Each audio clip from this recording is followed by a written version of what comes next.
Lucas. Bom dia, gente. Me ouviram bem? Maravilha, né?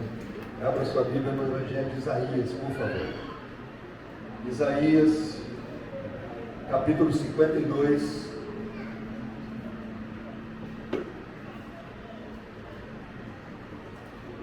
O profeta Isaías profetizou aproximadamente 700 anos antes de Cristo. E o texto de hoje parece que Isaías estava ali, olhando para Cristo na cruz e e anotando.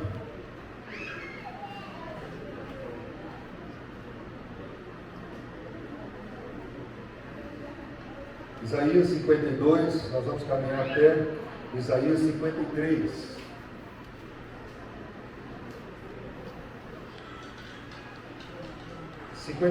Verso 13. Isaías 52, verso 13. Eis que o meu servo procederá com prudência, será exaltado e elevado, e será muito sublime. Como muitos pasmarão à vista dele, pois o seu aspecto estava tão desfigurado, mais do que o de outro qualquer, e a sua aparência mais do que as dos outros filhos dos homens. Assim causará admiração às nações, e os reis fecharão a sua boca por causa dele, pois verão aquilo que não lhes foi anunciado, e entenderão aquilo que não tinham ouvido. Quem creu em nossa pregação? E a quem foi revelado o braço do Senhor? Pois foi subindo como um renovo diante dele, e como raiz de uma terra seca, não tinha boa aparência e nem formosura. Olhamos para ele, mas não havia nenhuma beleza que nos agradasse. Era desprezado e o mais rejeitado entre os homens, homem de dores, e que sabe o que é padecer. E como um de que os homens escondem o rosto, era desprezado, e dele não fizemos caso.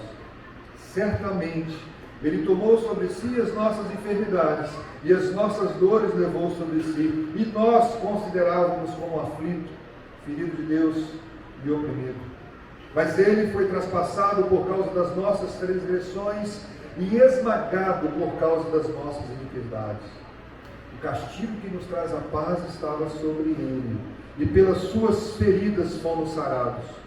Todos nós andávamos desgarrados como ovelhas, cada um se desviava pelo seu próprio caminho, mas o Senhor fez cair sobre ele a iniquidade de todos nós. Ele foi oprimido e humilhado, mas não abriu a boca. Como cordeiro foi levado ao matadouro, e como ovelha muda diante dos seus tosqueadores, ele não abriu a boca. Pela opressão e pelo juízo, ele foi levado, da sua linhagem, quem se preocupou com ela? Pois ele foi cortado da terra dos viventes, foi ferido por causa da transgressão do meu povo. Designaram-lhe a sepultura com os ímpios, mas como rico esteve na sua morte, embora não tivesse feito injustiça, e nenhum engano fosse encontrado em sua boca. Preste atenção. Todavia, ao Senhor agradou esmagá-lo, fazendo sofrer. Quando ele der a sua alma como oferta pelo pecado, verá a sua posteridade, prolongará os seus dias, e a vontade do Senhor prosperará nas suas mãos. Ele verá o fruto do trabalho de sua alma e ficará satisfeito.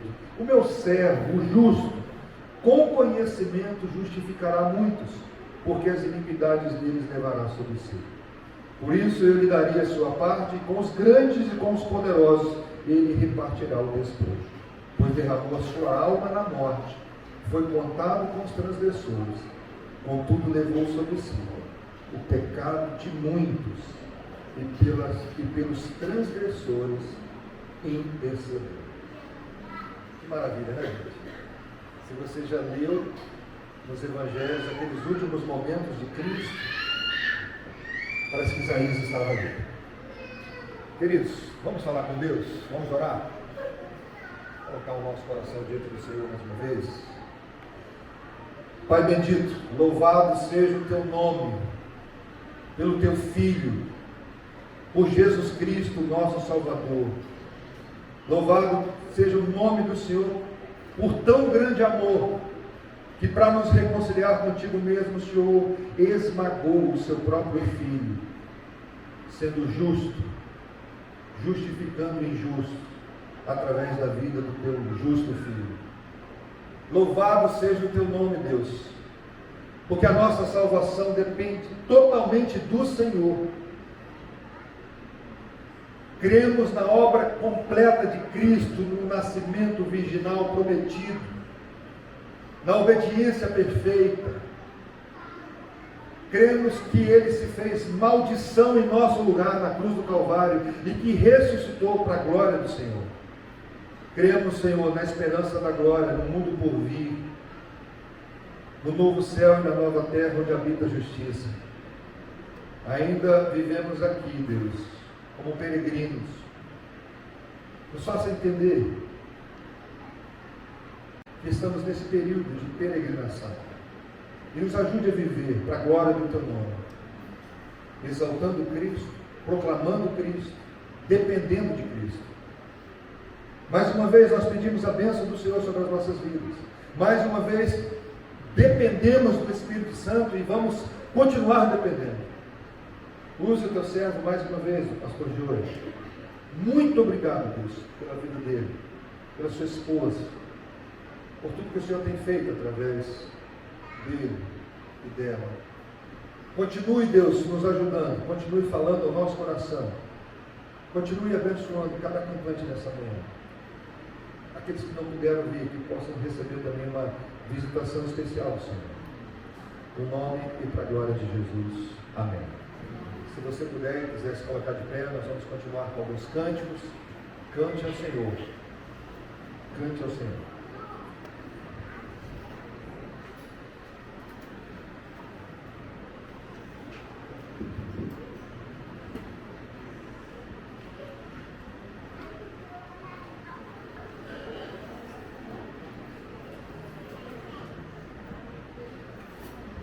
Eu destaquei aqui uma frase que o pastor Joey disse no sábado, da ministração. Ele disse: a única chave da felicidade é Cristo. E essa frase, queridos, precisa ecoar no nosso coração dia a dia. Ela precisa estar cravada no nosso coração. Porque nós temos momentos de contentamento na nossa vida, como a aquisição de um carro novo, uma viagem que você sonha, a casa própria. Isso são momentos de contentamento. Mas a verdadeira felicidade, ela é uma pessoa, ela tem nome, é Jesus Cristo. E é isso que nós vamos declarar agora, que a nossa felicidade está em Cristo Jesus. Louva ao Senhor com essa canção.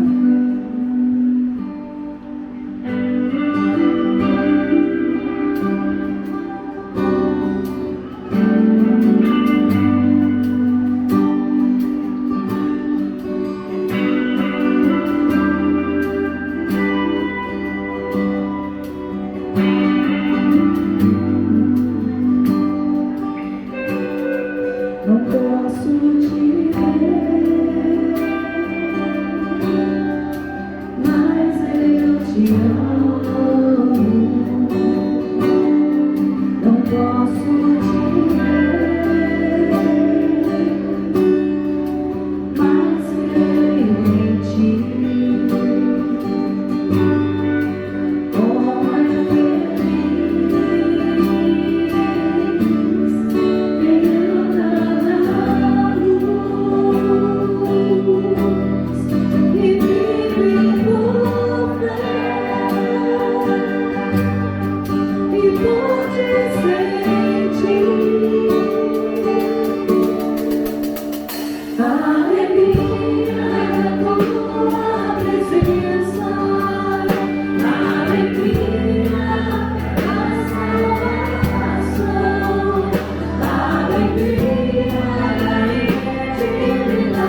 felicidade, pela alegria que transborda no nosso coração. Essa alegria vem do Senhor. E possamos nos alegrar no Senhor em todo momento, em toda circunstância, por saber que o Senhor está conosco e não nos deixa faltar nada, Senhor. Obrigada pelo teu amor incondicional. Em nome de Jesus. Amém. Vamos continuar adorando esse Deus maravilhoso.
pouquinho.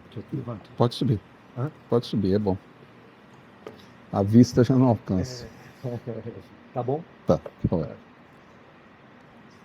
Bom dia, meus irmãos. Filipenses 2, novamente.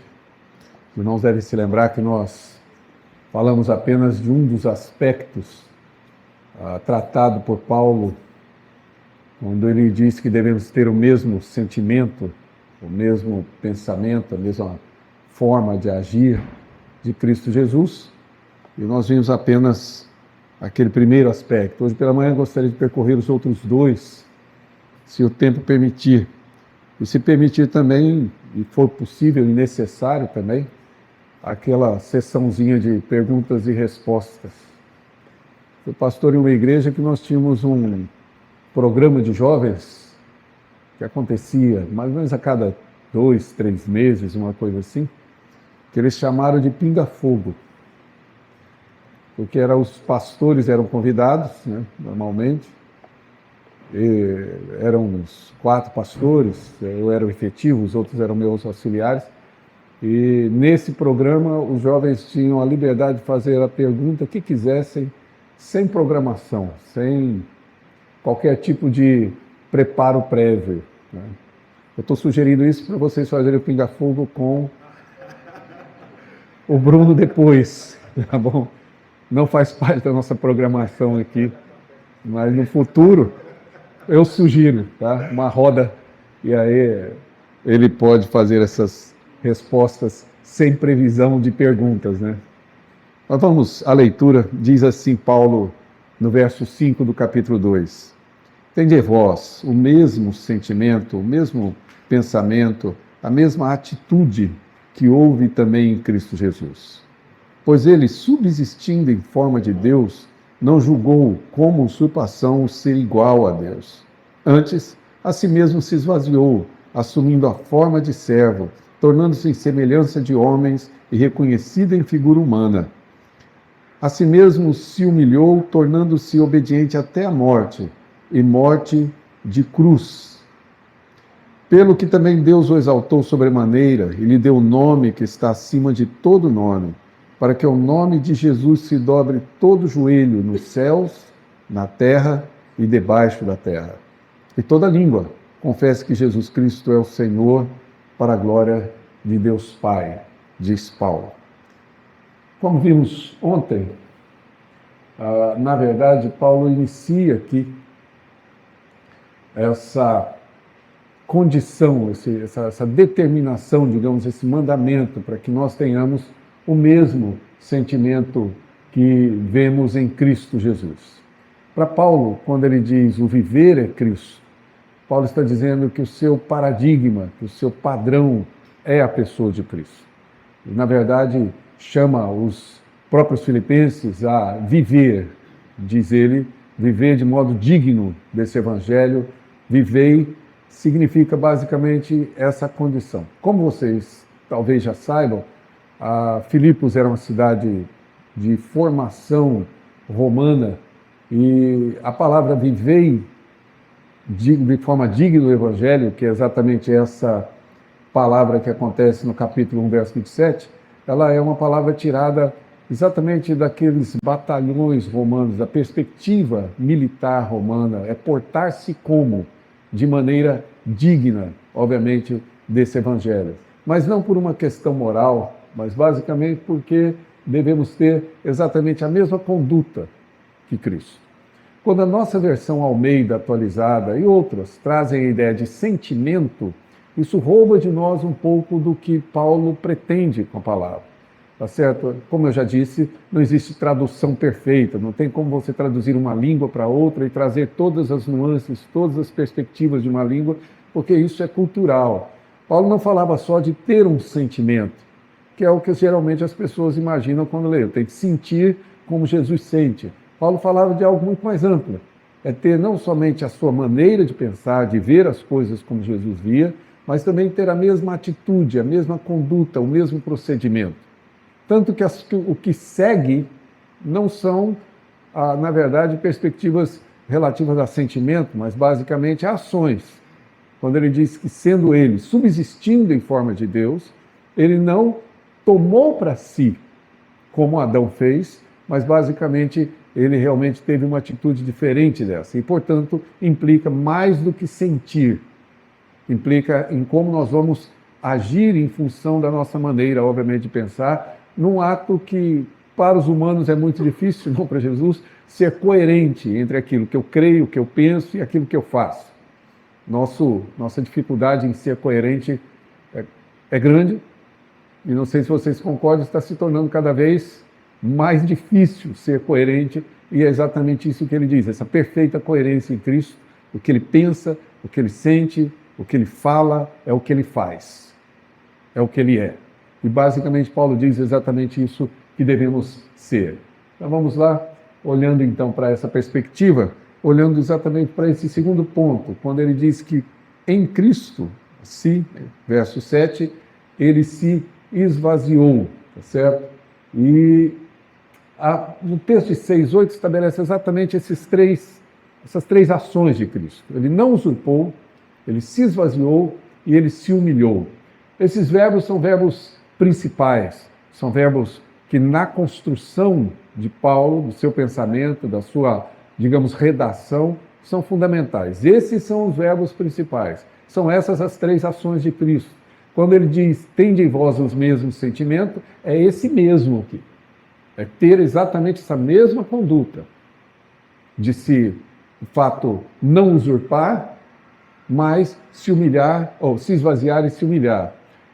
Gordon Fee tem uma frase interessante, ou pelo menos ele citando a frase de Paulo, ele diz que numa frase só, Paulo faz, ou pelo menos anuncia, que Cristo sai exatamente da condição de subsistir como Deus, exatamente a condição de morrer na cruz, como servo. Há um processo aqui rápido e demonstrado por Paulo nesse texto. Então esse é o foco de Paulo. Tá? Então, em essência, é isso que ele quer dizer. O restante complementa isso.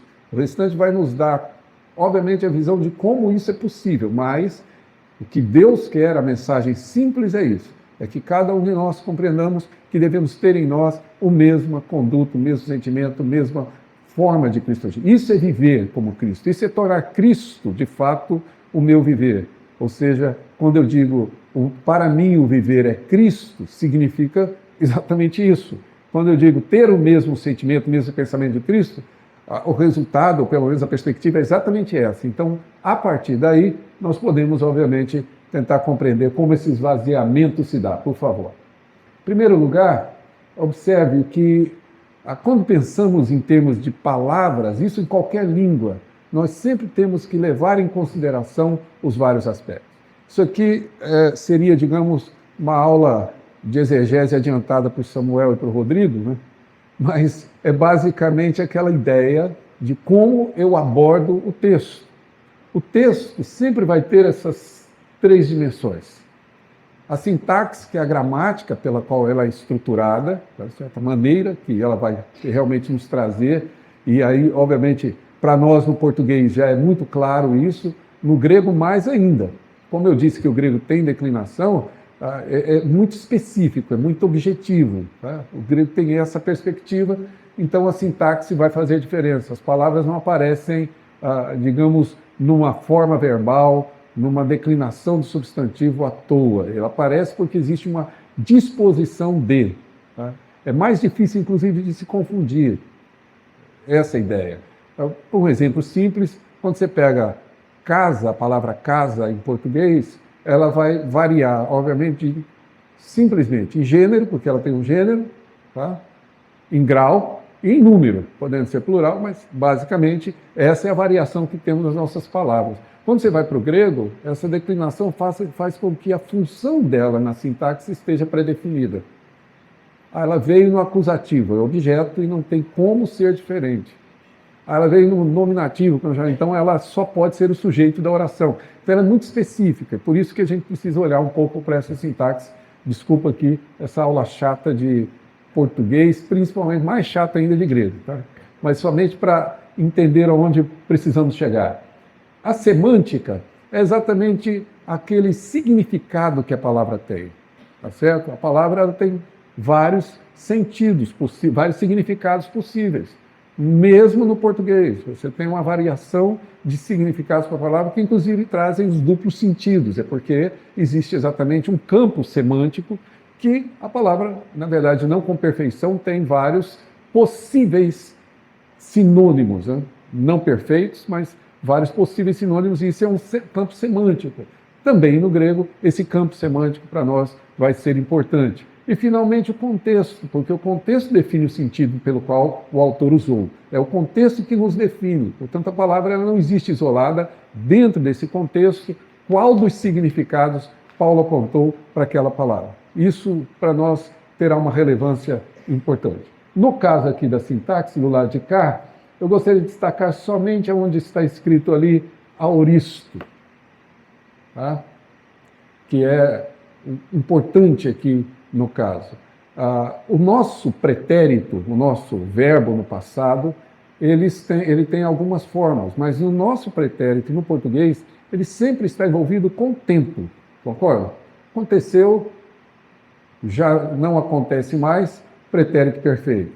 Tá? Acontecia, numa duração de tempo, a gente corre para o imperfeito, tá certo? Então, nós temos o verbo sempre olhando para o tempo. O grego é diferente, o grego olha para a qualidade da ação, a maneira com que a ação foi feita. E por isso ele tem, além dos nossos pretéritos, ele tem esse verbo no passado que é chamado de aoristo, que significa que a ação aconteceu uma única vez e ponto.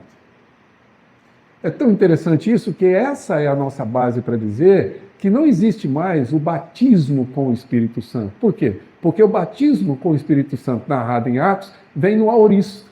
Aconteceu uma vez, não acontece mais. Como não acontece mais crucificação, como não vai acontecer outra ascensão de Cristo, agora vem, mas ele já ascendeu, como ele não morre duas vezes, né, para desgosto, obviamente, dos católicos que entendem ainda que a missa é um novo sacrifício de Cristo, mas ele já se sacrificou de uma única vez e ponto final. É isso que o aoristo traz. Portanto, quando Paulo aqui diz que Jesus, no passado, se esvaziou, está falando de um ato dele. E por que um ato dele? Porque também o verbo vem nessa condição ativa. Ele, na verdade, esvaziou a si mesmo. Foi Jesus quem tomou a iniciativa. Ele é o sujeito do verbo. E pode parecer um pouco, de fato, aqui apenas uma aula de português, mas preste atenção. Se eu tenho que ter o mesmo sentimento de Cristo, a quem cabe o esvaziamento? A mim. Eu é que me esvazio. A quem cabe a humilhação? A mim.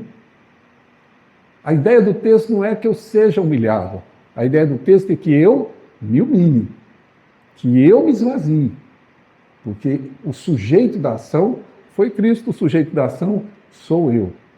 Se você entendeu, então, como é que essa sintaxe nos encaminha para isso, nós podemos, obviamente, compreender aqui que a função pela qual a papel que Jesus Cristo nos atribui é exatamente esse. É por isso que, inclusive, no português a tradução é Jesus se esvaziou, Jesus se humilhou. Como os evangelhos tentam demonstrar, Jesus não foi morto, Jesus se entregou à morte.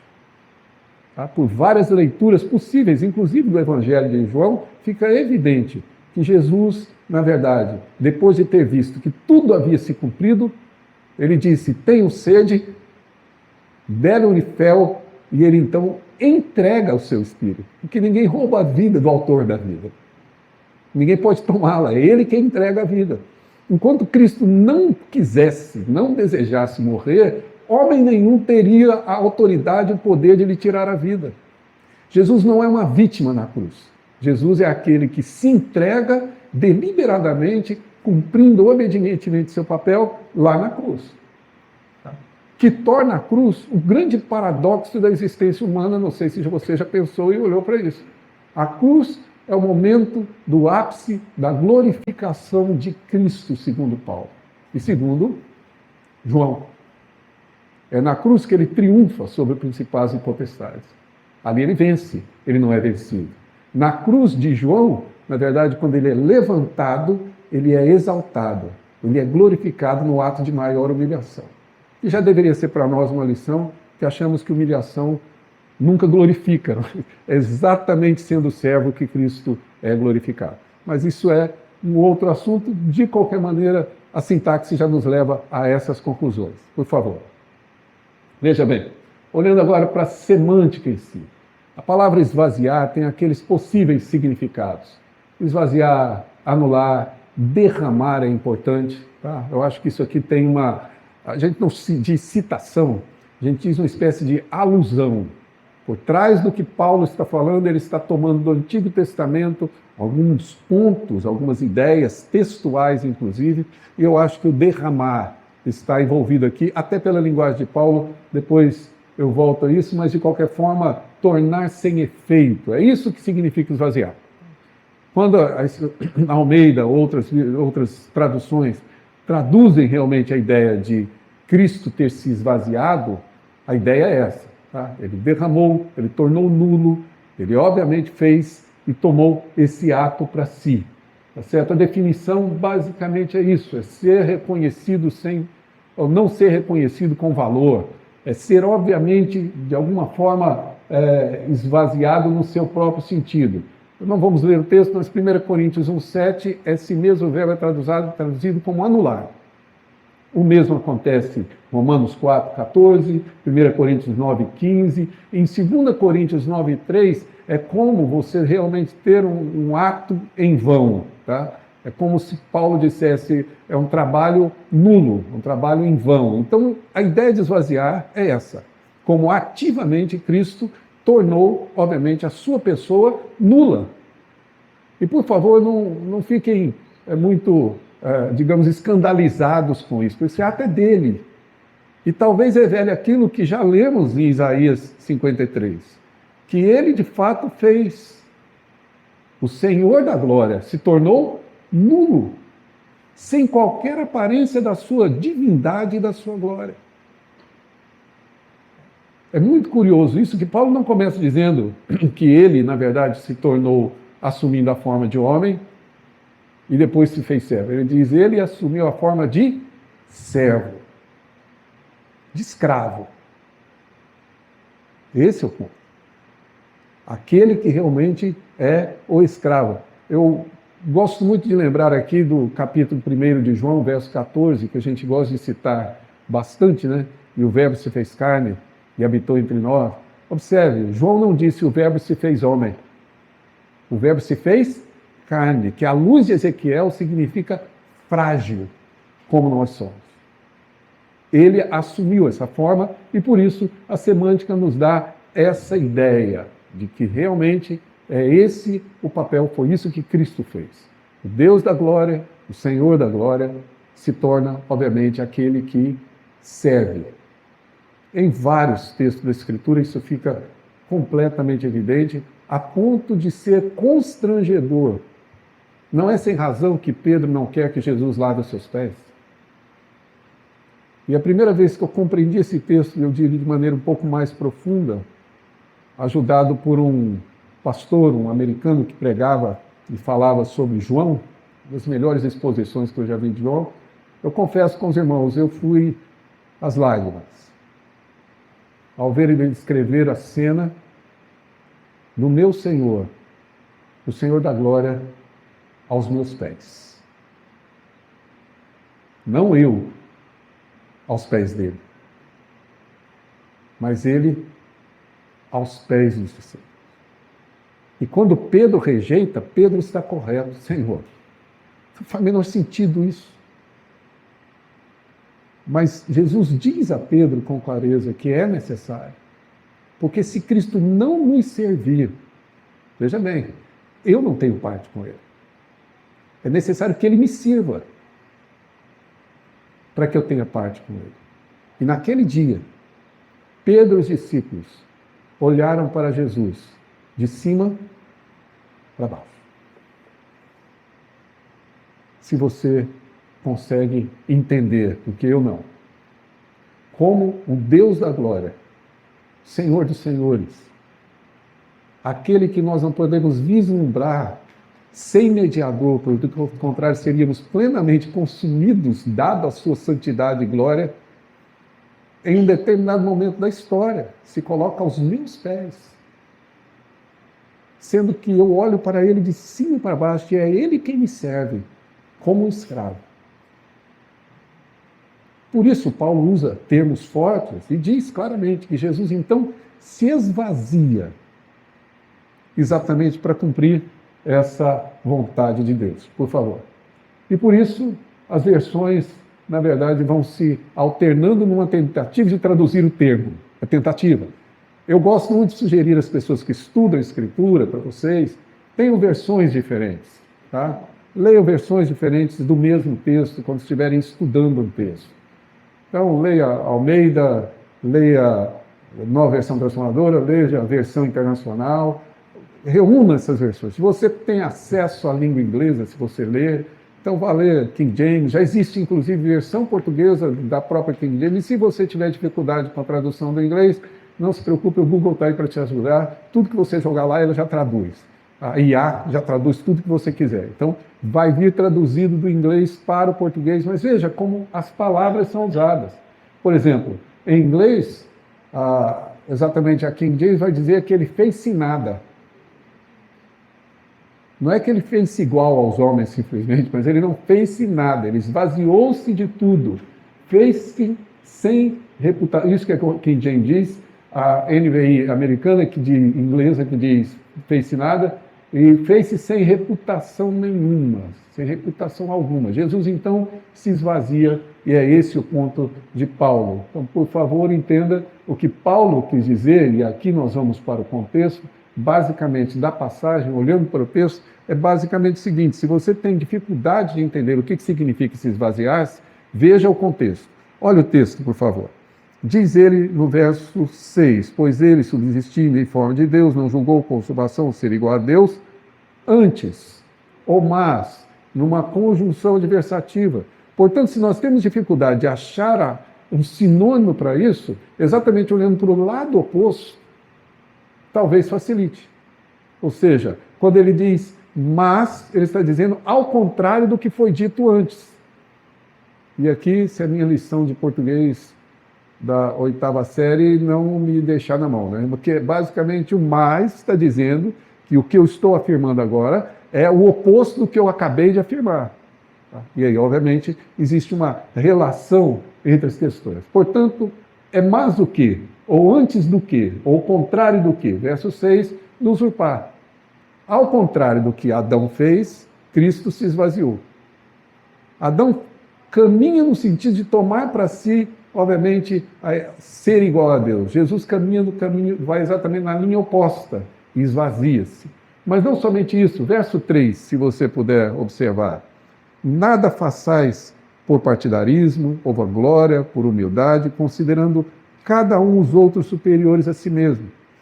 Se você está com a sua Bíblia aberta, perceba que essa mensagem de profundidade teológica de Paulo em Filipenses, ela está colocada exatamente entre a exortação. A exortação começa no capítulo 2, verso 1, e a exortação de Paulo vai terminar lá no verso 18. E parece que ele sanduichou, tá? No meio das duas, essa mensagem, essa passagem acerca de Cristo. Porque você tem uma série de imperativos até o verso 4, depois tem um conjunto de imperativos até o verso 18. Ou seja, no meio disso ele coloca, portanto, o que ele está dizendo aqui é o oposto do que ele disse do 2 até o verso 5. Não, o verso 6, não apenas Cristo não usurpou, mas Cristo também não buscou uma glória vazia, que é, obviamente, a raiz, inclusive, do esvaziar-se. Ele não buscou uma glória em vão. E aqui o padrão é, obviamente, o padrão humano. Ele não buscou a glória que os homens desejam e buscam. Que, aliás, é uma das minhas teses sobre adoração e glória. É que, na verdade, a gente quer oferecer a Cristo e a Deus aquilo que nos apetece. E vamos ser francos, a vanglória, para nós, realmente tem valor. E aí eu acho que vou oferecer a Deus a minha vanglória, como se Deus desejasse isso. De forma alguma. Cristo simplesmente abriu mão de tudo isso. Esvaziou-se da glória e não buscou para si a glória vazia dos homens. Porque procedente do homem, a glória sempre será vazia. Leia a Escritura, eu tenho estudado o Evangelho de João, é interessante que João não usa a expressão glória, senão com artigo definido. Só existe uma glória, a glória de Deus. O restante, meus irmãos, é glória vazia. É realmente você buscar e se encher daquilo que não faz menor sentido. O restante é basicamente o que me mostrou hoje cedo, uma embalagem de hambúrguer que acha que sim, é de alguma maneira a resposta, digamos, a essa busca que temos. É sempre vazia. E ele acrescenta então no verso 3, nada façais por partidarismo, por um egoísmo, por uma ambição pessoal. Não haja assim. Nada deve ser feito dessa forma. Absolutamente nada. Não pode ser uma ambição. Deixa eu tocar aqui num ponto bastante sensível, principalmente para as nossas irmãs, sem querer com isso, veja bem, condenar o ato. Ontem falava com Samuel Rodrigues, a gente insistia nisso. Às vezes o problema não está no que eu faço, mas no porquê eu faço. A preocupação de Deus não é apenas aquilo que nós fazemos, mas na razão por que fazemos o que fazemos. Então essa razão é fundamental. E o ponto delicado que eu quero dizer, basicamente, é que nos dias de hoje eu vejo, sim, uma ansiedade muito grande de mulheres de terem filhos e às vezes com dificuldades com isso. Não sou contra nenhuma tentativa e nenhum esforço. Não é isso. Mas é muito importante que os nossos irmãs e irmãos perguntem-se por quê. Não é o que está errado. Não vejo nenhuma dificuldade se a pessoa busca recursos na medicina, etc., dos vários que existem hoje, desde que sejam lícitos, obviamente, para poder ter uma gravidez e gerar filhos. Mas a pergunta crucial é: por quê? Qual a razão? E se a razão está em mim, num desejo, numa ambição pessoal de ter, quando a gente fala em ambição, todo mundo pensa em quê? Em dinheiro, riqueza. Não, se o meu desejo é uma ambição pessoal, um orgulho pessoal, inclusive uma realização pessoal, como se isso não nos tornasse uma pessoa iguais às outras, porque eu não pude ter, então aí há um problema no porquê. Se do outro lado eu estou disposto a fazer isso, e eu estou disposto a fazer isso, o casal está disposto com a finalidade, de fato, de servir ao Senhor, de alguma maneira atender realmente a um propósito que seja maior do que a minha vontade, aí nesse sentido, eu claramente não tenho qualquer objeção. Tá? Eu só estou tocando nesse ponto sensível sem querer, de alguma forma, abrir feridas que possam existir, mas para demonstrar como todos nós precisamos, em tudo na vida, perguntar por quê. E não somente o quê. Eu acho interessante porque a vontade de Deus para nós é isso, é por quê. A gente olha para Deus e pergunta para Ele, não por quê. A gente quer que Deus, a vontade de Deus é o quê? Deus quer que eu seja, digamos, pastor ou não seja pastor. Deus quer que eu seja médico ou seja engenheiro. E aí o rapaz bate na minha porta, fato verídico, família inteira de médico, mas a ovelha negra da família resolveu fazer direito. E você sabe o que é uma pessoa não fazer medicina numa família só de médico. Né? Ele é, com certeza, e ele foi, porque ouviu muitas da família. A tia, o pai, o tio que era médico, a irmã que estava fazendo medicina. E aí ele foi me procurar perguntando se ele, porventura, estava de alguma forma descumprindo uma vocação de Deus, porque ele não queria ser médico. Ora, vocês acham mesmo que Deus está preocupado com qual curso ele vai fazer? Eu falei, não, Deus está preocupado do porquê você quer ser o que você quer ser.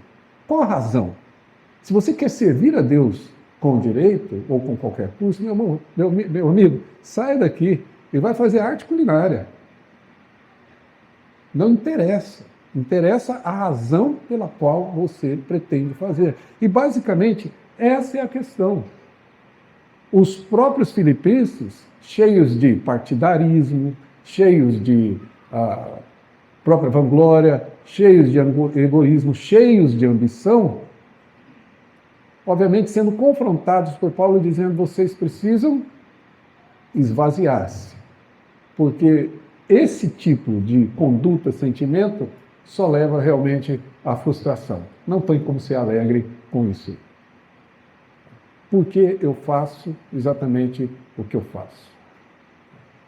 Lembro ainda hoje do presbítero da minha igreja.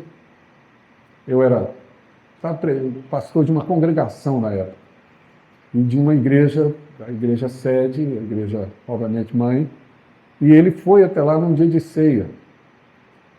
A igreja era um corredor comprido, tá? Era mais estreito do que as duas fileiras aqui.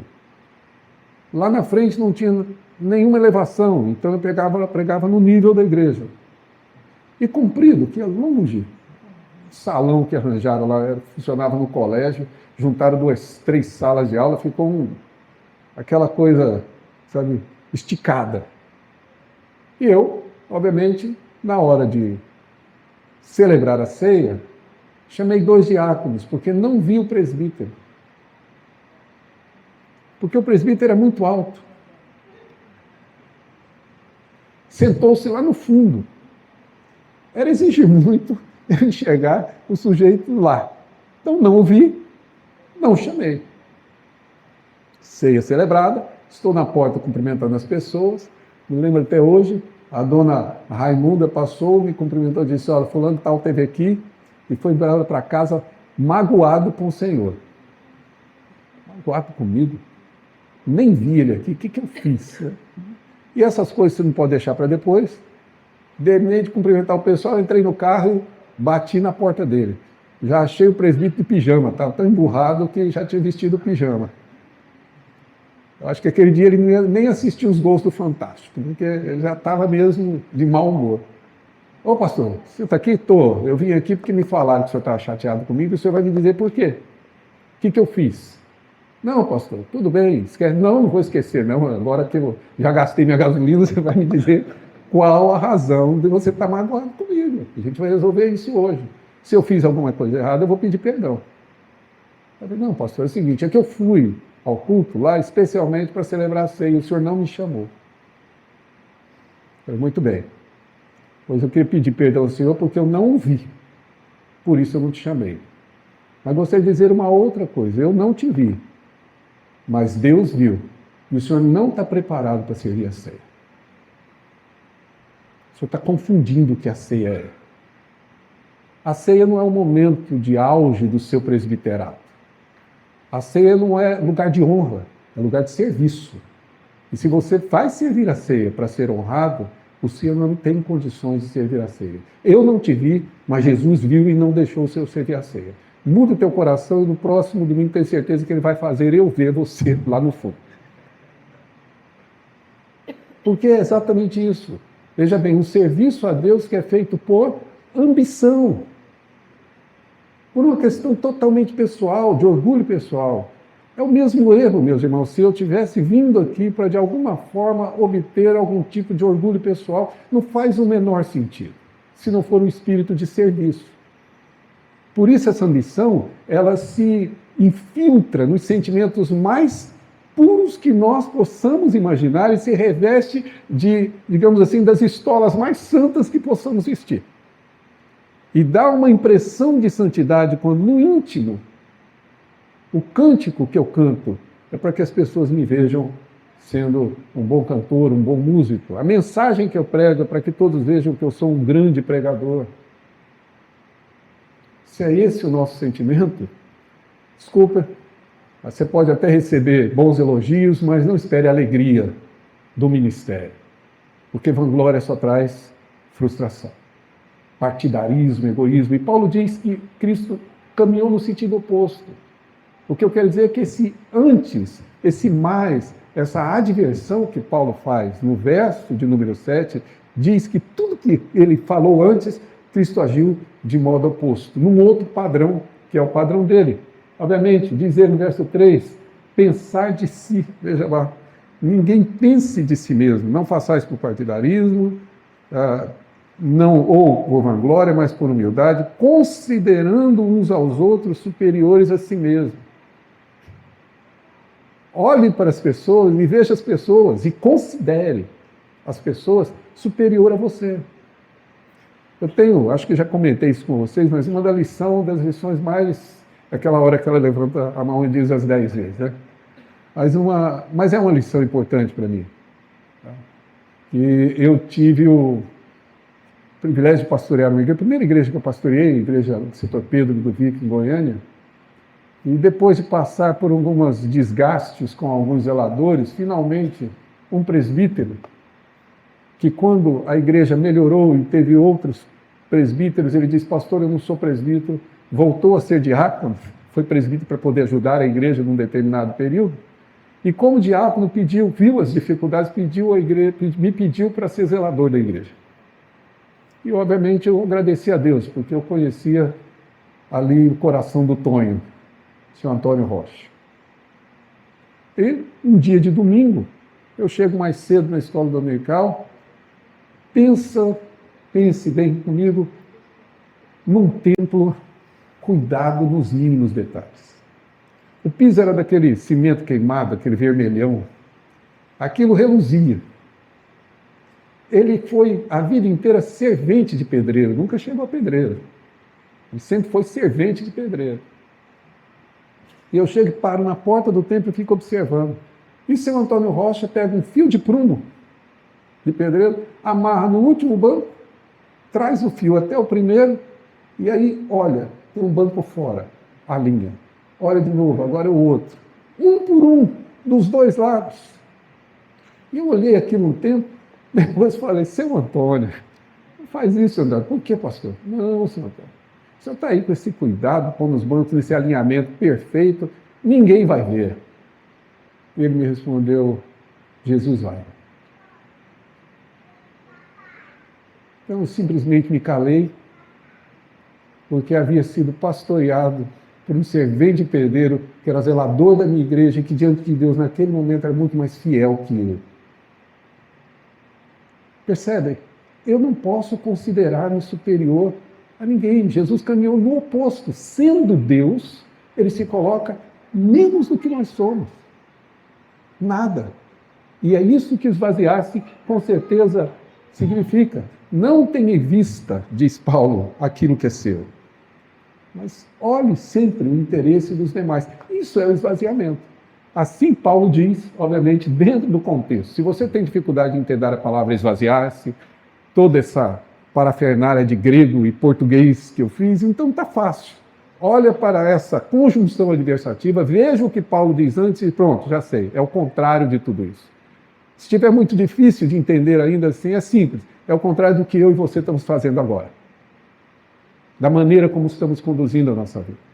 A forma como nós insistimos que as coisas devem ser e devem realmente atender aos meus interesses pessoais. E você entenderá o que significa esvaziar-se, por favor. Ok? 2 explicações aqui da maneira com que Paulo disse, alude. Isso tem a ver com esvaziar-se e com humilhar-se. Paulo não diz isso simplesmente porque ele elaborou esse pensamento. Paulo traz isso do Antigo Testamento. A minha, digamos, convicção é que Paulo pensou em Gênesis, quando falou dos dois, o último e o primeiro Adão, e que Paulo pensou em Isaías 52, 53 que lemos hoje, e Paulo pensou em Isaías 45 depois. Esses textos vêm aludidos, como eu disse, não citados, mas é uma alusão a. Se você puder observar, veja Isaías, que acabamos de ler hoje, 52 e 53. Aqui apenas uns versos, para que isso fique pouquinho mais claro. Veja bem, Paulo diz que Jesus, na verdade, a si mesmo se humilhou, verso 8. Em Isaías 7, 8, ele vai dizer isso, verso 7. Ele foi oprimido e humilhado. Tá? Quando você chega no verso 8, diz que Jesus experimentou a morte, foi obediente até a morte. No verso 8, particularmente no verso 12 de Isaías 53, diz que ele derramou a sua alma na morte. Quando você vai ao verso 6, diz que ele se esvaziou, ou seja, ele derramou, e é exatamente o que o verso 12 diz, ele derramou sua vida na morte, numa figura que Paulo vai usar logo depois, relativa a si mesmo. Verso 9 diz que pelo que Deus o exaltou. Se você vai 52, 13 diz, eis que o meu servo procederá com prudência e será exaltado. É como se Paulo pegasse exatamente a figura do servo sofredor para nos dizer que sim, Jesus é aquele servo sofredor. Ele é exatamente aquele que assume a forma de servo e, como foi lido, você pode ler outras vezes, ele simplesmente nos serviu. Pelas suas pisaduras é que nós fomos sarados. As suas feridas nos curam. E essa é a imagem de alguém que serve aquele que se esvaziou, tendo forma de Deus, verso 6, assumiu a forma, morfê, lembra da história, né? Hora de morfar. Mas assumiu a forma de servo, de escravo, de doulos. Essa é a condição, obviamente, de Jesus nesse texto. Por favor, isso é citado a partir da Septuaginta. Tá? Duas explicações, então. Tornando-se semelhança e aparência de homens, mudança de termos indica que, ao tornar-se em semelhança e aparência, que é o descrito aqui, ele não deixou de ser Deus. Tá bom? Então, em momento algum, Jesus deixa de ser Deus. Ele abre mão da sua glória. Ele ainda detém todo o seu poder, tanto que os sinais que ele opera com soberania. Mas ele, em termos de aparência, não tinha nenhuma aparência da divindade, como de fato é. Por isso, a mudança de termos de Paulo. Embora ele seja plenamente humano, ele também é plenamente absoluto Deus, as duas naturezas do nosso Redentor, e que é, para mim, um grande mistério da teologia. Tem gente que fica preocupado com a eleição incondicional, como se fosse um grande mistério.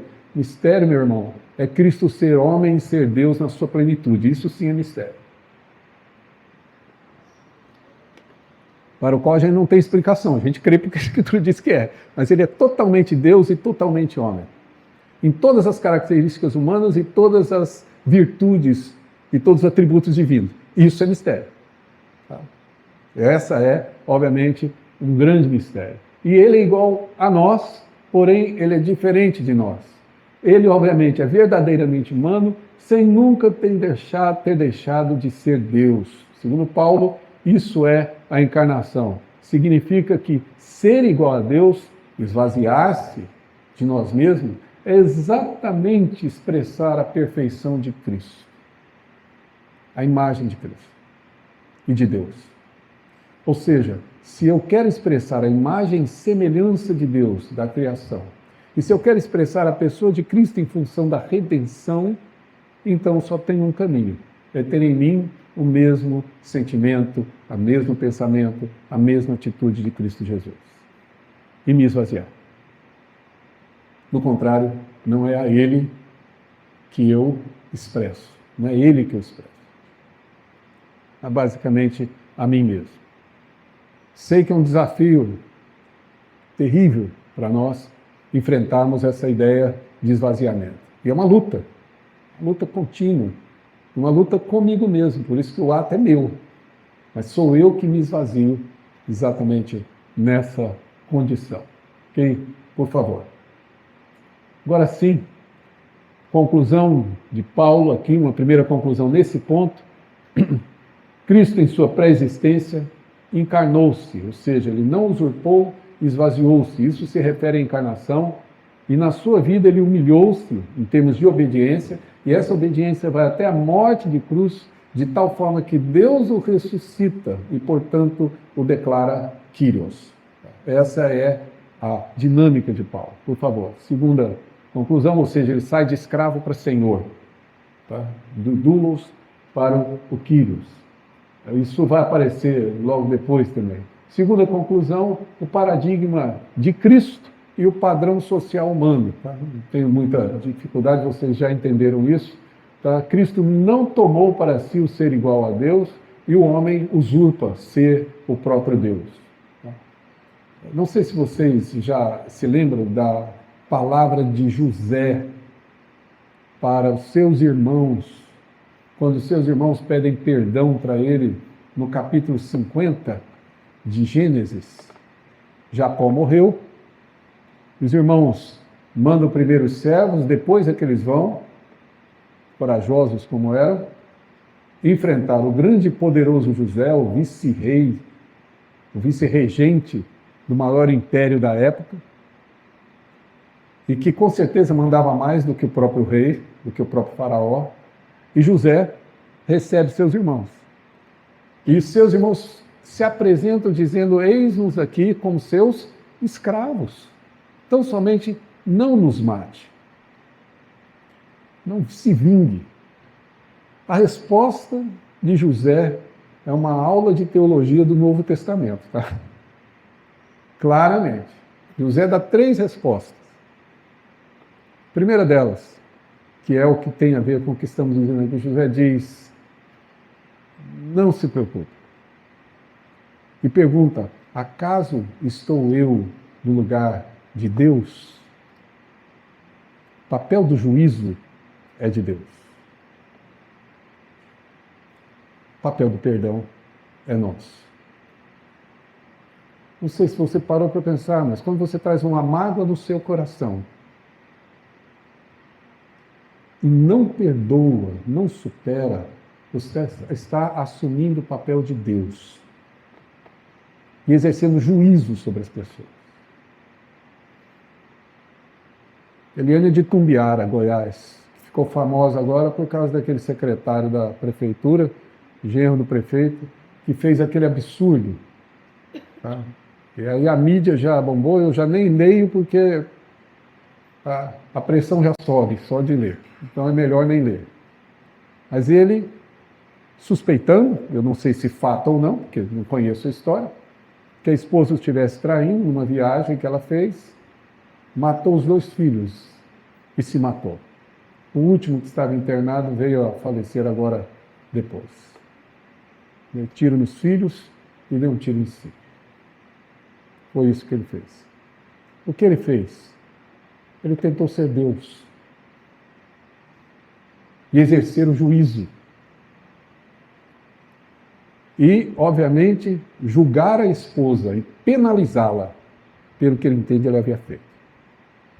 A ausência de perdão é se colocar no lugar de Deus. Não é sem razão que Paulo depois escreve e diz que, na verdade, dai lugar à ira. Diz o Senhor em Romanos, capítulo 13, porque minha é a vingança, não é sua. É como se Paulo dissesse o seguinte: Deus está dizendo, sai da frente, que esse assunto é meu, não é seu. Dai lugar à ira do Senhor, não à sua.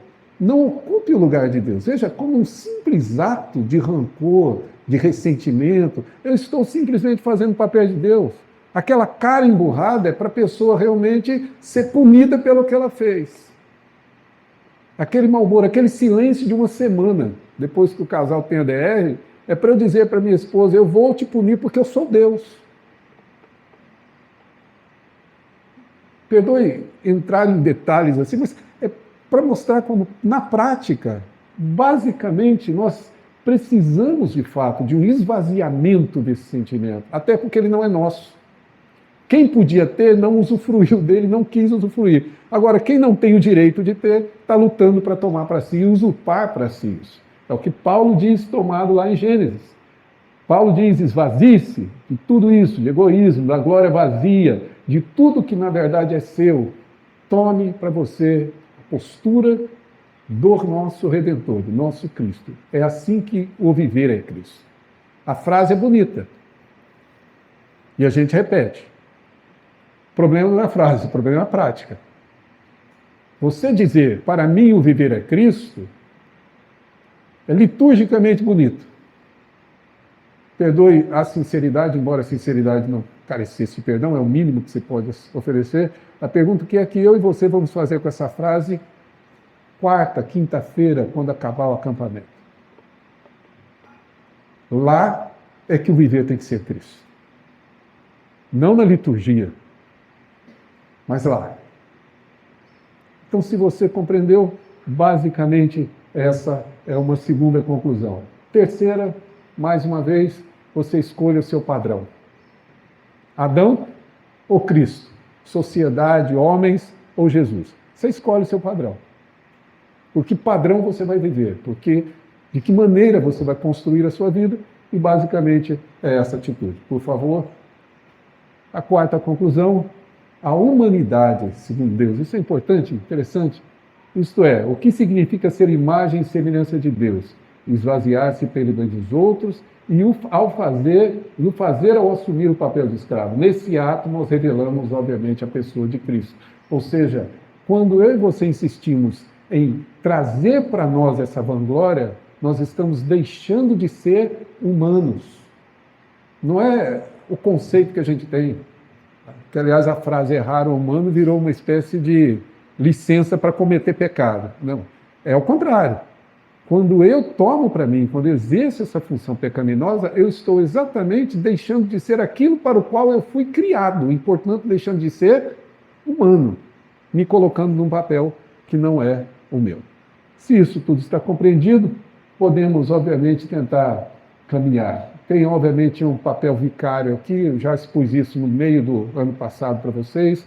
Jesus nos substitui porque o servo perfeito é Ele, não somos nós. A obediência perfeita dele não é a nossa. Cristo, ou Deus, só nos toma como seus servos por causa de Cristo. Sem Cristo, não existe servidão que agrade a Deus.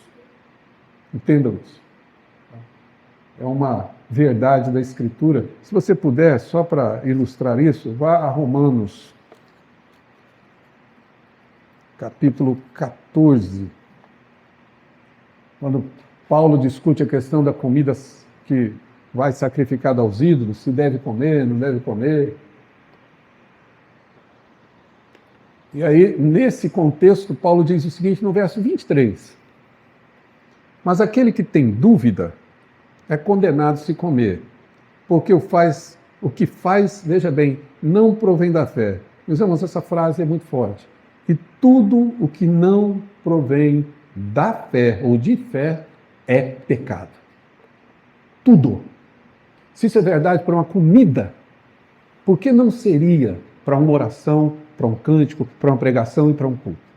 Se o meu culto não está baseado na fé, o meu culto é pecado.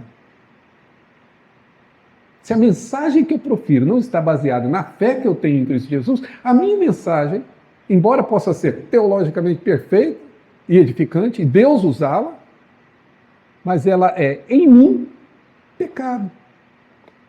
A oração que eu faço, se ela não proceder da fé, é pecado. Essa é a dura realidade. Tudo que não provém da fé é pecado. Portanto, não há outro caminho senão esse apontado por Paulo. Ok? Vamos adiante, que precisamos ver aqui esse ato. E, portanto, Cristo, além de esvaziar-se, diz Paulo, se humilhou, tá certo? Dois aspectos são importantes aqui, a relação entre alegria e esperança, que eu não vou entrar em detalhes, precisava explicar um pouco mais, e o nosso tempo é um pouco mais curto, e o outro aspecto que nós vamos ver lá no final. Então pode caminhar, esse é um slide que eu coloquei aqui só para dizer que eu devia ter tirado, tá bom? Porque não vai dar tempo de tratar com esse aspecto aqui agora. Mas como Paulo escreveu isso? Então essa é uma estrutura do texto. Como vocês veem, eu disse, os verbos principais estão no auriço. Ou seja, um ato que Cristo tomou. Ele, na verdade, não usurpou, se esvaziou e se humilhou. Esse ato está descrito ali. Mas entre eles, Paulo coloca particípios, que são sempre particípios presentes, que são, na verdade, é a maneira com que O particípio acaba tendo uma função adverbial, ou seja, ele qualifica o verbo. E, portanto, é a maneira como. Então, de que maneira Cristo, na verdade, se esvaziou? Tornando-se escravo e sendo reconhecido em forma humana. E isso nos leva, obviamente, para o último ponto. De que forma Jesus se humilhou? E aí diz o texto, obedecendo. Obedecendo. Que é um tema que a gente não discute muito, não trata muito, mas que para mim é fundamental você entender isso, como eu disse ontem, como Jesus, cuja a fome é fazer a vontade de Deus, ou obedecer-se, cujo conceito de adoração em João é, obviamente, a obediência. Então, curvar, a minha vontade é rendida à vontade dele. E essa obediência é tomada aqui por Paulo. Por favor. Humilhou-se, aí temos a nossa definição semântica, é reduzir, tornar-se baixo, é de fato humilhar-se. Uma figura boa é aquela que temos na bem-aventurança. Quando a primeira bem-aventurança é bem-aventurado os humildes, de espírito. Lucas nos ajuda com isso, porque Lucas não coloca humilde de espírito, e sim pobres de espírito. E pobre de espírito hoje passou a ser quase que um bullying, né?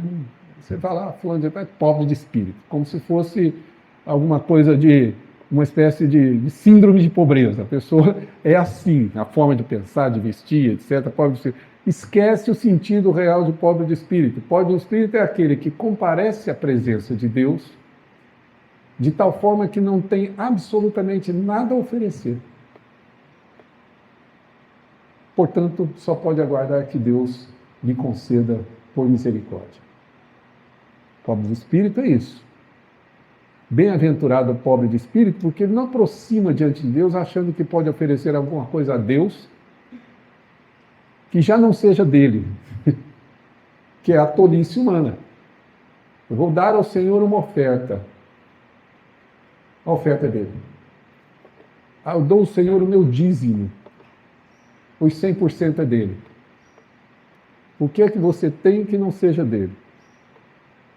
O que é que você possui que não seja? Então você se aproxima como aquela pessoa que não tem absolutamente nada a acrescentar a Deus e depende tão somente da misericórdia dele para receber o que você está oferecendo. É isso que a expressão pobre de espírito ou humilde vai trazer, ok? Humilhou-se, tá? E aí vamos teologicamente lembrar que encarnação não é humilhação, tá bom? Porque Jesus continua encarnado. O Verbo não desencarnou, ele ressuscitou e subiu em carne. Portanto, a Escritura não trata a encarnação como humilhação. Ele continua em glória, encarnado. Então precisamos ter um cuidado para não considerar. Então não é basicamente sobre a encarnação. Ele se humilhou, diz o texto, obedecendo. Eu não vou ler também os 3 textos, que até já passamos por alguns deles, mas basicamente esses textos estão apontando exatamente para a ideia de uma obediência plena, de uma submissão plena. Jesus obedeceu ao Pai. E é isso que Paulo diz, aqui está a humilhação dele. Ele deliberadamente se submete perfeitamente a toda a vontade do Pai.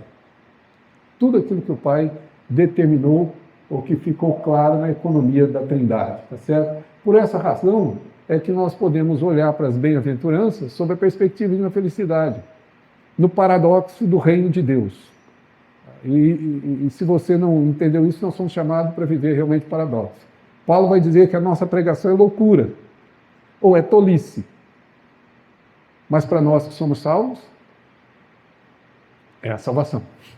Verdadeira sabedoria. Aqui em Filipenses ele diz, o que é prova para eles de perdição, aparentemente estamos aqui no carnaval, passando esse tempo aqui, perdendo o nosso tempo, para nós é exatamente o oposto. É o paradoxo do reino de Deus. No reino de Deus é assim. No reino de Deus, quem herda a terra são os mansos, não os fortes. No reino de Deus, obviamente, quem vai usufruir da justiça é quem tem fome e sede dela, e não quem pratica a injustiça, quem exerce e tem a justiça em suas mãos. Ou seja, o reino de Deus é o contrário de tudo. Como eu disse, a cruz é o ápice disso, mas a vida que Jesus propõe é o paradoxo da existência humana, é padrão mesmo. Tá? Não é sem razão que John Stott, ao escrever o comentário sobre o Sermão do Monte, ele chama de contracultura cristã. Porque a cultura cristã, ela é contra essa cultura que, de certa forma, a gente vive. Leia sob essa ótica e você vai perceber que, na verdade, o que é proposto é exatamente dentro desse mesmo paradoxo aqui. Feliz no sentido de uma felicidade como dádiva. Conceito de felicidade da nossa sociedade são basicamente dois. Ou você conquista, ou você tem a sorte de andar na rua e o raio da sorte cair em você. Conceito de felicidade para a nossa sociedade ou é uma tomada dela, você toma para si, então você vai ser feliz, ou então é, na verdade, uma espécie de mega-sena. Todo mundo joga, mas só alguns vão ter a sorte de acertar aqueles números, se é que é sorte mesmo, mas vão acertar aqueles números. Esse é o conceito. O conceito bíblico é diferente. O conceito bíblico é de bem-aventurança. É de uma dádiva. Felicidade é algo que Deus dá. Vem do céu. Do Salmo 1. Bem-aventurado é o homem que anda. Do Salmo 128. Eis como será bem-aventurado, será abençoado o homem que teme ao Senhor e anda nos seus caminhos. Salmo belíssimo, que eu também gosto de pregar no casamentos, porque ele fala muito do aspecto de família. Seus filhos, no interior dessa casa, serão como os rebentos da oliveira, porque o óleo é o símbolo da comunhão. A sua esposa será como a videira frutífera. Não significa que ela vai ter muitos filhos, porque para o povo de Israel, o vinho é a bebida da alegria. E ele está dizendo, a sua esposa é a fonte da sua alegria. E é mesmo. Não há outra. Ninguém mais pode alegrar a sua vida, senão aquela videira.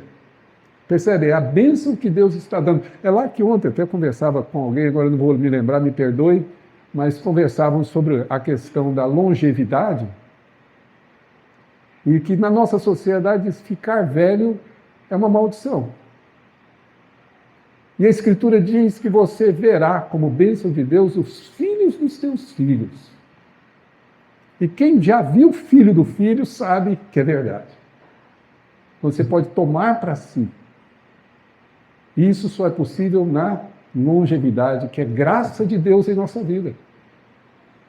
Então é um padrão completamente diferente, completamente paradoxal ao que nós vemos no mundo. Ok? E eu gostaria só de ressaltar aqui essa última frase. A autonomia humana é pecaminosa, diz Knudsen. Longe de ser o caminho para a autorrealização humana, é em si mesmo uma distorção daquilo que é humano. Quando nós nos julgamos autônomos, nós estamos deixando de ser humanos. É a ironia do pecado. O homem seria muito próximo de Deus se não comesse do fruto. Essa é a ironia. Mas come do fruto para ser igual, e aí sim ele se distancia dessa imagem. Essa é a ironia do pecado. Que a gente não percebe a nossa tolice em tudo isso. Por favor. Ele humilhou-se então. Essa humilhação tem um caráter de obediência, e essa obediência de Deus primeiro é redentiva. Se Cristo não obedecesse, não haveria salvação. A obra de Cristo é completa. Não é só na cruz que Jesus nos salva. Ao longo do seu ministério, a obediência absoluta de Cristo nos claramente redime, tá certo? Ao ato redentor dele. É uma obediência relacional. E lembre-se, Pedro foi quem escreveu dizendo que Deus resiste aos soberbos, mas dá graça aos humildes. É interessante isso, não sei se você já parou para pensar, a Escritura não diz Deus resiste aos pecadores. Deus não resiste a pecador. A nenhum pecador, por mais profundo que seja o pecado, Deus resiste aos soberbos. Esse ele resiste. Aos pecadores ele acolhe. Mas é uma obediência relacional. É uma obediência graciosa, por meio dele a graça de Deus é derramada. Se o meu povo, diz esse texto, que por mim se chama, com fé se humilhar. Então eu virei e sararei a sua terra. Ou seja, a promessa de Deus de graça, quando nós de fato somos obedientes. Então a obediência, ela é graciosa em si. Claramente é fonte de bênçãos. Diz em Deuteronômio Moisés, quando o povo estava, eis que coloco diante de vós o obedecer e o rejeitar. A palavra está posta diante de vocês. Obedeçam para que vocês vivam. Se vocês obedecerem, já vem um conjunto de maldições. Mas se vocês obedecerem, tudo isso está reservado. Ou seja, ela é, obviamente, uma fonte de bênção. Como eu disse, o Salmo 128, que eu já citei, e ela é também vicária, porque ela nos substitui. Cristo obedece em nossos lugares. Nosso lugar. Por fim, qual é o limite da obediência de Jesus? Ele foi obediente, e aí a expressão até a morte significa exatamente isso. Ou seja, no tempo, no espaço e no grau de profundidade ele morreu. Estava falando de livro histórico, olha o que Cícero, poeta grego, escreve. Amarrar um cidadão romano é crime. Açoitá-lo é uma abominação. Matá-lo é quase um ato de assassinato. Crucificá-lo, não há palavra que possa descrever um feito tão horrível, diz Cícero. Na fase abaixo que não dá para ler, basicamente ele vai dizer, isso, obrigado. A própria palavra cruz deve estar distante, não apenas da pessoa de um cidadão romano, mas de seus pensamentos, seus olhos e seus ouvidos. É assim que a sociedade romana via a crucificação. E Cristo se coloca exatamente aí, até a morte, em algo que é inimaginável para os humanos. Por fim, obviamente, há aqui um processo em que ele, subsistindo, não usurpou, esvaziou-se, humilhou-se até a morte. E por essa razão Deus o exaltou, Salmo 45, deu o nome que está sobre todo nome, Kyrios, e a ele todos vão render glória. Duas observações importantes aqui, por favor, pode passar. Primeiro, essa é uma comparação com Nero. Não sei se vocês sabem, mas Nero e os imperadores romanos se intitulavam Kyrios et Soter, Senhor e Salvador. Esse é o imperador romano. E Paulo claramente diz para os próprios romanos de Filipos, não entendo assim, porque, veja bem, Nero é o padrão humano e não o padrão divino. Nero, obviamente, se intitula Kyrios.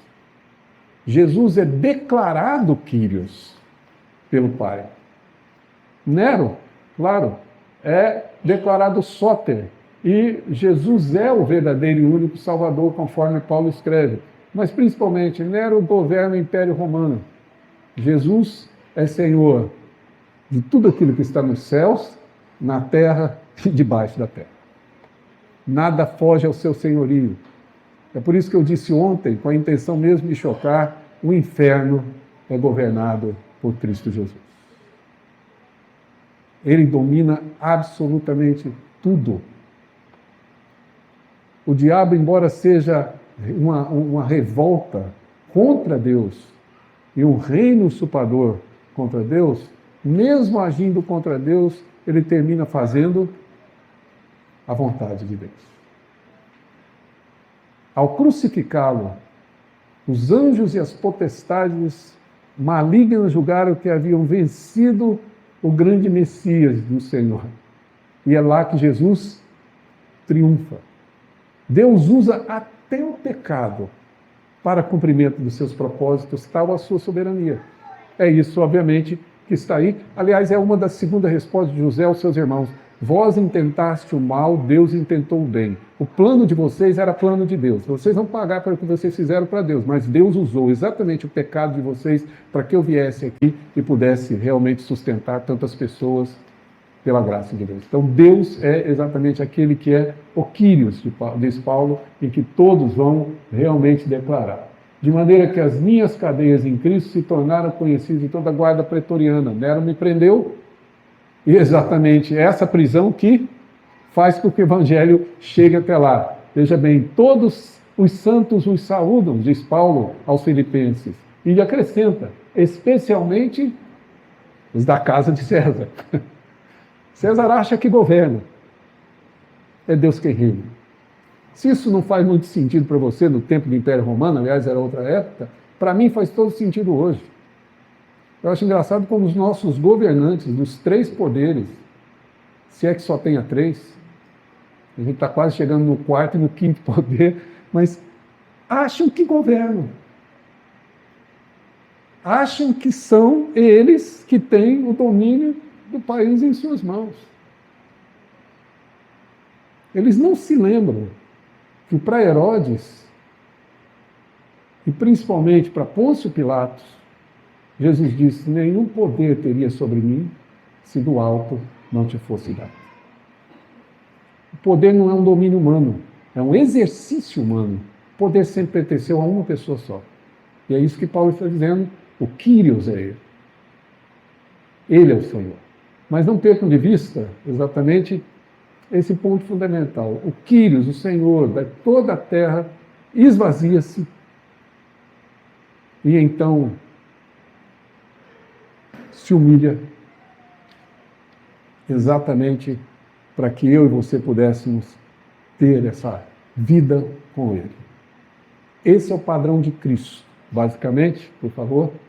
E aí eu gostaria de concluir com essas últimas palavras aqui. Primeiro, citação de Chesterton, acho interessante. Ele diz o seguinte: todos os homens são comuns, extraordinários são aqueles que reconhecem isso. Chesterton é um apologeta, inclusive católico, no período já de muitos anos atrás, mas é muito interessante porque as pessoas, nós, né, humanos, sempre nos achamos, sempre pensamos que somos mais do que somos. Né? Todo mundo é igual, todo mundo é comum. Ser extraordinário é reconhecer quão comum eu sou. É bem interessante, porque eu tenho que realmente me colocar nesse lugar. Ou seja, a felicidade, segundo Harvard, tem 7 chaves. Lembra? Gratidão, etc. Inclusive exercício físico. Talvez seja por isso que eu não esteja tão feliz. Ando meio sedentário ultimamente. Mas tudo isso vai fazer de você feliz. Tá bom. Aí são 7 chaves. A felicidade, segundo Deus, tem uma atitude: ter o mesmo sentimento de Jesus. Essa é a titânica diferença entre o padrão que o mundo oferece e o padrão de Jesus. Aí você pode seguir e comprar o livro lá de Harvard e descobrir o segredo de ser feliz segundo Harvard. A felicidade, segundo Harvard, é o título do livro. Ou você pode ler a Escritura e aprender a ter a atitude de Cristo e encontrar a verdadeira felicidade. Okay? Essa é, obviamente, uma conclusão. Lembre-se, não usurpar, se esvaziar e se humilhar, com ênfase no si. É você que se esvazia. É você que se humilha. Não é masoquismo, meus irmãos. Masoquista é aquele que tem prazer em ser humilhado.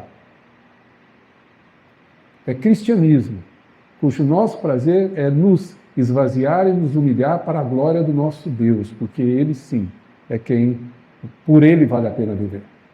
Então é preciso ter bem esse cuidado e, para facilitar tudo, isso pode ser resumido em uma única palavra: obediência. Há um pessoal do Nordeste, uma equipe de cânticos. Eu lembro muito pouco da música, mas que tinha uma música muito interessante. Embora na simplicidade deles, teologicamente eles estão corretos. A música dizia o seguinte: a vitória nossa é, as 4 letras, tem que ser assim, tá? Sem concordância mesmo. A vitória nossa é, as 4 letras, obedecer. Embora seja muito simples, é totalmente verdadeiro. É via o caminho da obediência que vai trazer felicidade a todos nós. Tudo aquilo que Harvard pesquisou por anos, Paulo resume com uma palavra: tenha em vós o mesmo sentimento que houve em Cristo Jesus. Não usurpe, se esvazie, se humilhe. Então você, obviamente, vai encontrar a verdadeira alegria. Que circunstâncias, situações, reveses, pessoas, injustiça não podem roubar. Nem a morte, que, como eu disse a vocês, por um paradoxo de Deus, a morte vai trazer tristeza e vai trazer alegria, dor e conforto. Mas isso só é possível para aquele que, de fato, crê em Jesus e tomou para si viver como Ele, tornar Cristo a nossa vida. Para mim, o viver é Cristo e por isso eu tenho exatamente este procedimento. Espero ter ajudado você a compreender esse texto, mas espero mais que tenha ajudado você e a mim mesmo a viver de maneira dentro do padrão de Cristo. Porque eu percebo em minha vida, particularmente, em muitas ocasiões, que meu padrão não é Ele. É o padrão de Adão, de Nero, de uma sociedade corrompida. E quando eu lembro disso, eu me envergonho. Por isso, a pílula da vergonha de ontem não era por causa do futebol, é por causa exatamente da minha natureza corrompida, na luta contra exatamente isso que eu sou, para que eu seja o que Ele é. Okay? Abrir para aquelas perguntas, se tiver, por favor.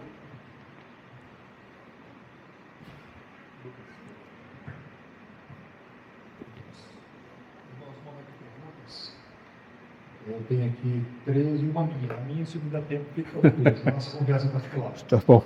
Vamos lá. O esvaziamento de Jesus não significa que ele agiu como um homem sem ser Deus. Isso. Por exemplo, aqui foi a parte humana, aqui foi a parte divina. Não, Às vezes as pessoas... O que você pudesse... Não, há uma... Por isso que eu digo que é um mistério.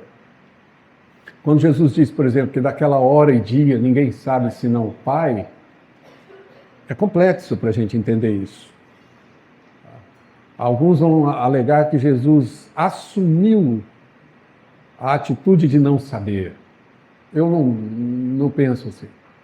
Eu acho que aquela palavra de Jesus quer dizer que o Pai é quem determina, na função da economia da Trindade, em que as 3 pessoas do Deus triuno têm papéis e funções diferentes acordadas entre eles, no decreto do próprio Deus. E cabe ao Pai dizer o dia. Por isso Jesus diz, mas não necessariamente porque ele não sabe. Eu confesso para vocês que é uma dificuldade ver esse mistério, porque Jesus foi criança. Jesus não era digamos assim, simplesmente um mestre no corpo de uma criança como essa que saiu. Ele era como esses meninos que saem aqui. Como a Luísa, que estava contando o sonho dela para nós hoje cedo. Criança como qualquer criança foi. Ele cresceu e se desenvolveu humanamente. E a consciência da sua messianidade o acompanha. A ponto de, aos 12 anos, estar lá no templo e ser muito mais capaz do que muitos outros rabinos. Mas isso não o torna nem menos homem e nem mais Deus. É o Deus em sua plenitude. E aí eu vou confessar para vocês, a resposta para a sua pergunta é: sim, Cristo não deixou de ser Deus. Sim, Cristo não deixou de ser homem. Sim, eu não sei como é que a gente resolve essa equação em certas ocasiões. Não sei porque Deus não revelou. É esse o ponto. Ele diz que ele é 100% Deus, diz que ele é 100% homem e diz absolutamente que em algumas ocasiões a gente vai vê-lo totalmente como homem. Ele parou no poço para conversar com a mulher samaritana, cansado e com sede, como qualquer homem tem sede e tem cansaço. Mas isso é ele. Tá? O mesmo que passou 40 dias sem comer e sem beber absolutamente nada no deserto. Não sei se você percebe, mas isso é um mistério, mas ele sim, escrituristicamente, nunca foi menos Deus. Ele não deixou de ser Deus. Ao esvaziar-se, ele abriu mão exatamente daquelas condições próprias de uma divindade, de ser adorado, cultuado, a glória, a manifestação, a aparência divina, obviamente foi ali, ele esvaziou-se disso para que realmente pudesse estar entre nós. A minha pergunta seria nessa direção. Porque o texto de Hebreus diz assim, pastor: embora fosse filho, aprendeu a obediência pelas coisas que sofreu. Sim. Você fala, não sei explicar isso aqui. Não. Jesus, à medida que ele crescia, à medida que os fatos iam ocorrendo, a ideia dele crescer em obediência, mas não que tivesse desobedecido em alguma ocasião. Mas veja, a obediência foi aumentando de nível, até chegar à morte. E, por favor, não entendo a morte de Cristo como a nossa morte. A morte de Cristo é morte messiânica. É por isso que eu também defendo a tese de que a tentação de Cristo não é uma tentação meramente humana, é uma tentação messiânica. Não é igual à nossa, porque nenhum de nós é Messias para ser tentado como ele foi. Ele foi tentado na sua messianidade. Toma essas pedras e transforma em pães. Aquela expressão de Satanás dizendo, traduzida para nós, se tu és, poderia ser muito bem traduzida considerando que tu és. Partindo do princípio que tu és Deus, faça isso e faça aquilo. Satanás não está negando ou colocando em jogo a divindade de Cristo. Não foi essa a tentação sobre Cristo. A tentação é Jesus usar o poder dele para seu benefício próprio. Essa é a grande tentação messiânica diante de uma privação absoluta. Então, essa obediência, obviamente, ela caminha até a morte, porque a morte de Cristo é diferente da nossa morte. O pecado de todo mundo repousou sobre ele. Jesus cita o Salmo 22. Deus meu, por que me desamparaste? Por isso, quando eu pus aquele slide sobre a morte, eu incluí a ideia de grau, porque a intensidade da morte de Cristo. Alguns autores dizem que Jesus experimentou ali o inferno em nosso lugar. Mas a condenação, não há dúvida. A plena e absoluta separação de Deus com consciência de tudo isso. Mas, claro, os fatos foram levando a obediência cada vez num grau maior. Isso. Ninguém busca o seu próprio interesse.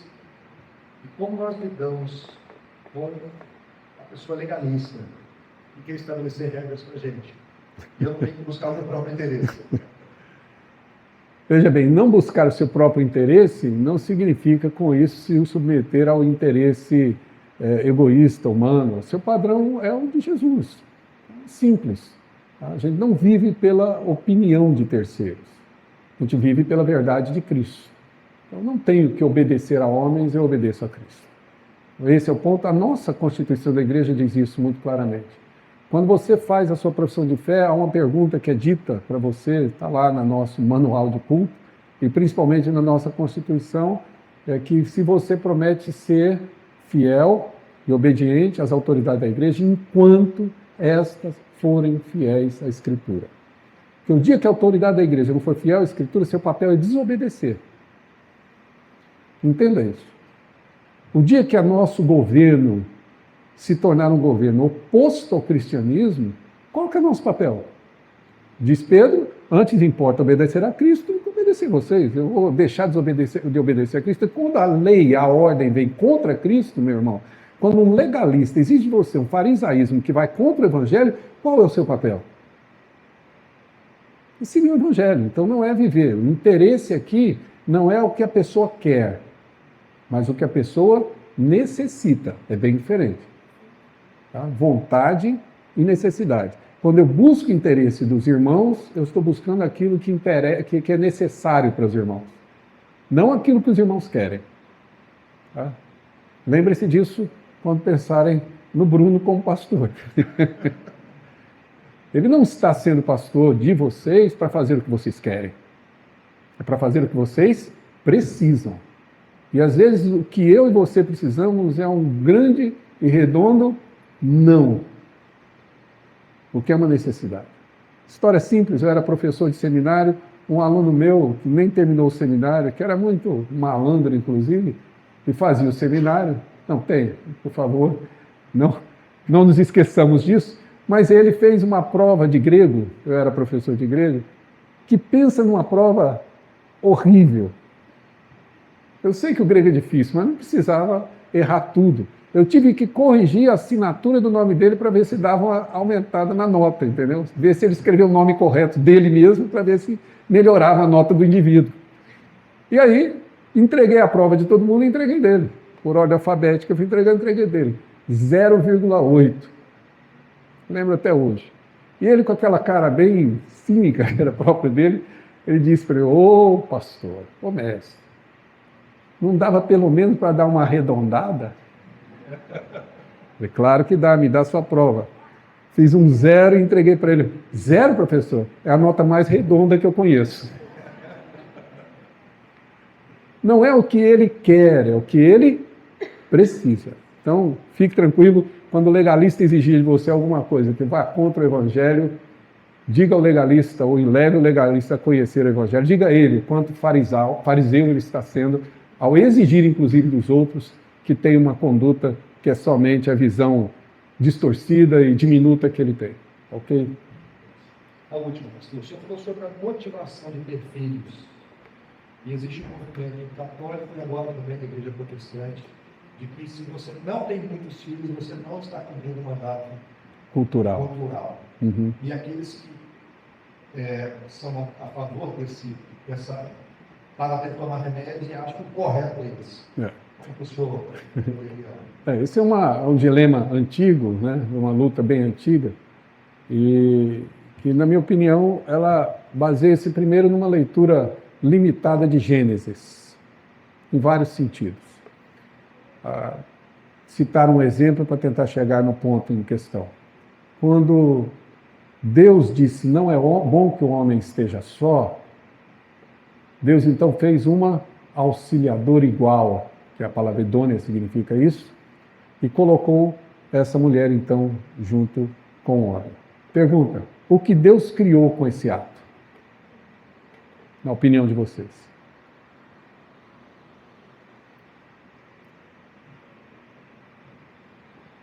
Não se preocupe. Não é prova de grego, pode ficar à vontade. Na opinião de vocês, na opinião geral, o que Deus criou quando criou a mulher? A opinião geral é que Deus criou o casamento. Tá certo? Ali, Deus criou todas as relações humanas. Todas. Não sei se você já parou para pensar nisso. Deus, quando criou a mulher e entregou Eva a Adão, Deus estava criando a amizade. Estava criando todas as relações a partir daquela relação. Aquela é a semente, tá certo? Que depois se torna, obviamente, muito maior do que propriamente só a proliferação, ou pelo menos ali a própria, digamos, geração de filhos. Tá? Quando Deus, obviamente, diz crescei-vos e multiplicai-vos nesse mandato que ele estabeleceu, não está inserido aí apenas o ter filhos.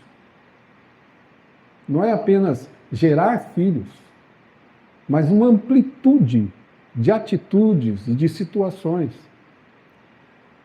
Sem querer fugir muito do assunto, mas quando você, que é membro da igreja, descobre na sua igreja uma família que é criada só por uma mulher ou só pelo marido, seja pelo divórcio, seja pela viuvez, e lá você vê crianças e adolescentes, e você assume o papel sobre aquelas crianças, de onde vem essa relação? De qual mandato nós estamos falando? É quando você exerce esse papel que é, de fato, um mandato cultural. Que naquela época, obviamente, não deveria haver nenhuma restrição para a geração de filhos. Mas que, nos dias de hoje, não é nenhuma ofensa a Deus. Desde que, veja bem, a motivação. Eu não tenho filhos por quê? Porque eu não quero ter trabalho. Porque, na verdade, eu não quero... eu quero ter a liberdade de viajar e etc. Porque os pets me bastam. Tá certo? Meu irmão, o problema não é ter ou não ter, o problema é a razão pelo que não tenho. Agora, quando um missionário que vai para um campo missionário, por exemplo, no Oriente Médio, onde é muito comum, inclusive, o abuso infantil, sexualmente falando, intolerável, ele decide com a esposa dele não ter filhos. A razão é outra. O motivo é outro. Porque o próprio Paulo diz, veja bem, que era melhor, por causa do tempo presente, que os coríntios não se casassem, portanto, não tivessem filhos. Paulo não está dizendo para descumprir o mandato cultural quando diz, não se casem. Porque vocês vão passar por tempos difíceis, pelo trabalho que vocês vão desenvolver, é melhor não se casar. Não é a opção de Paulo, eu tenho o direito de ter uma irmã como Pedro tem, diz 1 Coríntios 9, mas optou por não ter. Paulo descumpriu o mandato cultural, concorda? Não, Paulo cumpriu todo o mandato cultural. É porque a gente quer que todo mundo tenha sempre o mesmo número de filhos que eu tenho. E se for isso, por favor, todos vocês tornem a engravidar, porque eu tenho 4. Cada um de nós tem um papel nessa vocação de Deus. E algumas pessoas vão ter a madre ou a própria paternidade fechada por uma decisão divina ou por uma decisão humana à luz de uma justa decisão futura. Tem um casal amigo meu que tem um filho. O marido queria muito ter outros. A esposa se negou. Porque pela graça de Deus, eles tiveram um filho com autismo.